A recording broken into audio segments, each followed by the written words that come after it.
Hey everyone, welcome to another video by DataBridge.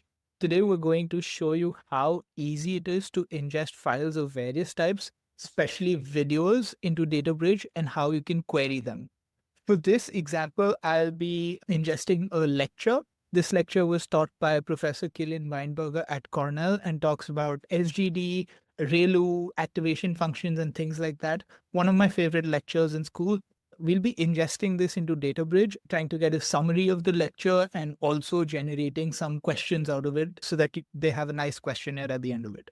And we can test our knowledge. So let's begin.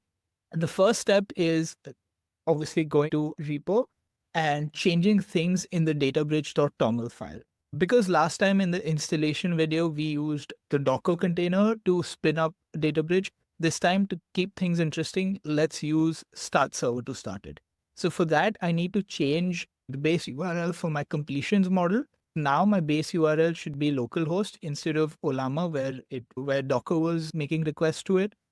Then my embedding model should also make a request to localhost. And the parser that I will be using is not unstructured parser, but a combined parser. So the combined parser allows you to also ingest videos, and we have our own video pipeline to do high quality ingestions, manage timestamps, get overlapping context, and things like that. So that our vision model is super powerful. For the vision model, we'll be using Olama with Llama 3.2 Vision. If you want, you could use OpenAI with GPT-4o Mini, but then you'll have to go in .env and have a OpenAI key. So this is just open source, free for us to use. Let's use Olama. The frame sample rate that we're using is set to -1. So we're not going to go frame by frame or sample certain frames to get the information about what's in the image. But if your use case was different, so let's say you were trying to ingest a football match, for example, and trying to generate commentary on that, which is another cool use case, you would probably use a higher frame rate to analyze things. If you were looking at an assembly line and trying to measure worker productivity or let's say SOP adherence, then you would have your frame rate set to higher or according to however much data you want from those images.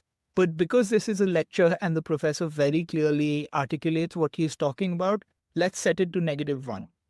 Again, here a base URL should point to localhost instead of pointing to Olama. And I think that's it. The other thing you need is for video transcriptions, we utilize Assembly API.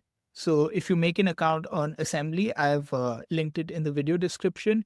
You can add the Assembly API key right here in the .env. Now, once that is done, let's spin up the server by issuing the start server command. A server is running. Let's go to the shell and just see if we have any documents already ingested. We have no documents.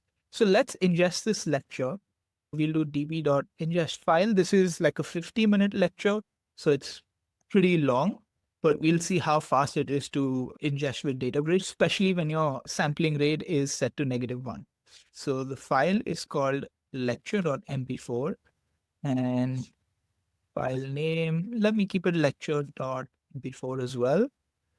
And then let me add a metadata. Let's give it some meaningful metadata like subjects. I'll call this CS computer science. Now let me ingest this file. When we ingest it, our server will start generating video transcriptions and make requests to the Assembly API to get some transcriptions done. The video is around 3000 seconds long. It has 30 frames per second. So it's a lot of frames in those many seconds. While this is happening, let's grab our URI to connect to the UI component. So I'll go to generate URI, execute this. Okay, my server is working. We're using the sync server, not the async server for this. So if I was using async, I could have gotten that request done much faster or in parallel. A file has been created, a local URI has been generated. Let me copy this and let me start my UI component. I had previously loaded this. So I just go into a UI component. It's just a CD from here.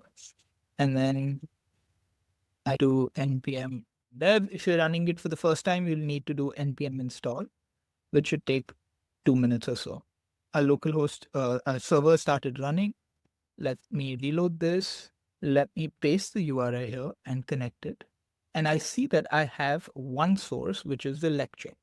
Let's try and generate the summary for this lecture.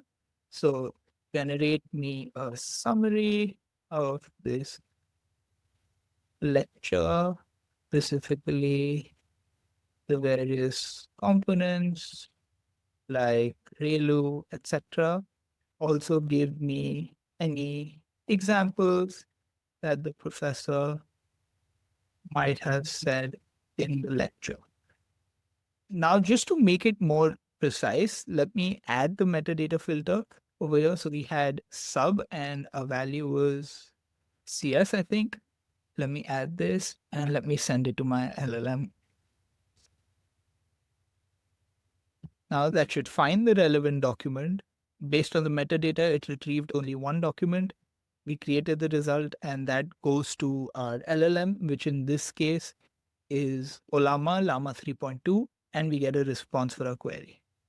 It talks about what we discussed. We discussed ReLU, loss functions, and a face detection example. This was the example that was rather funny, the hot or not data set, which the professor presented. And it also talks about the various examples they gave in the lecture. So this is cool. Now let's try and generate a questionnaire based on this. So give me a, let's say, 20 question quiz on this lecture. Again, it finds the same document, creates one document result, and should throw a response as soon as the Olama server is done evaluating this response.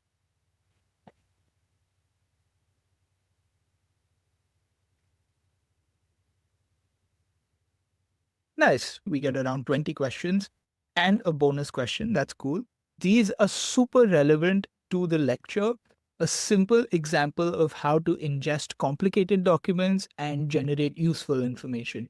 We hope you find this useful. Please comment with any other sort of videos you would want to see about DataBridge. Thank you so much.